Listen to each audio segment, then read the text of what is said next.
There are a few things in Minecraft that require patience.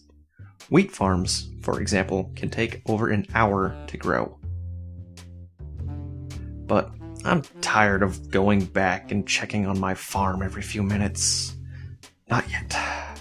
Maybe I just want to get started on my next project, or read a book, or just sit around and beat my meat. The point is that I want a farm to tell me when it's done, so I've taken the liberty of building the Wheatmaster. It doesn't replant your seeds for you. Your ass is still gonna have to do some work. But here's what it does do. The cheap-ass 80-minute timer waits for your wheat to grow.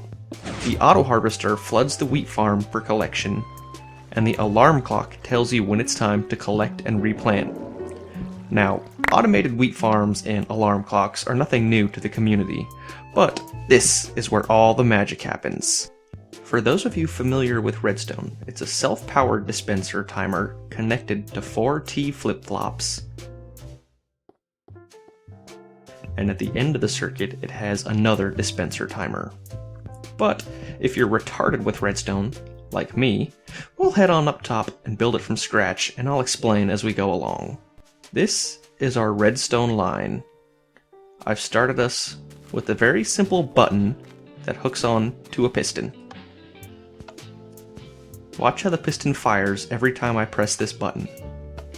This is the very bare bones structure of our timed farm. We just need to throw a bunch of other components in between this button and that piston. The first component we're going to need is a T flip-flop. Having a single T flip-flop anywhere along your redstone line will turn a button's brief surge of power into a sustained line of power. You're turning a button into a lever. Now, we'll build this T flip-flop from scratch just so you know how to build it. It's actually quite easy. It doesn't require even that many resources.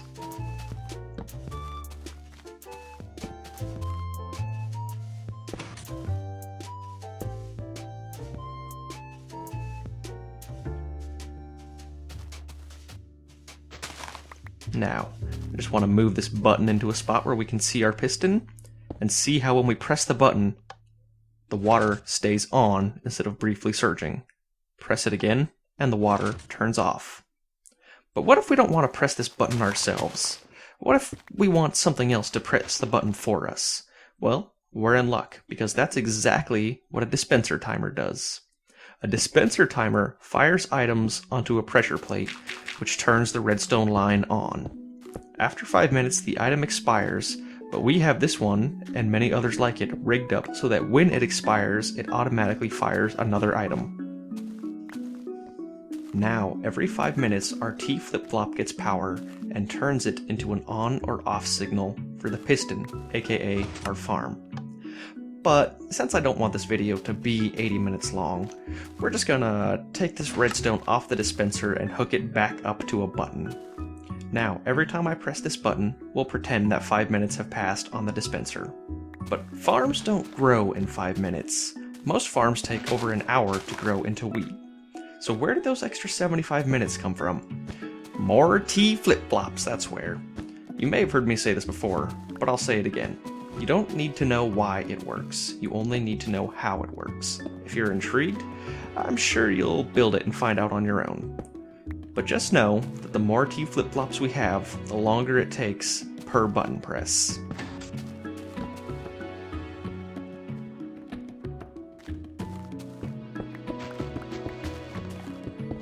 Now that we've got all 4 T flip-flops, let's go ahead and start this for the first time. Okay, we got all the kinks out of the system. Now we're starting from scratch.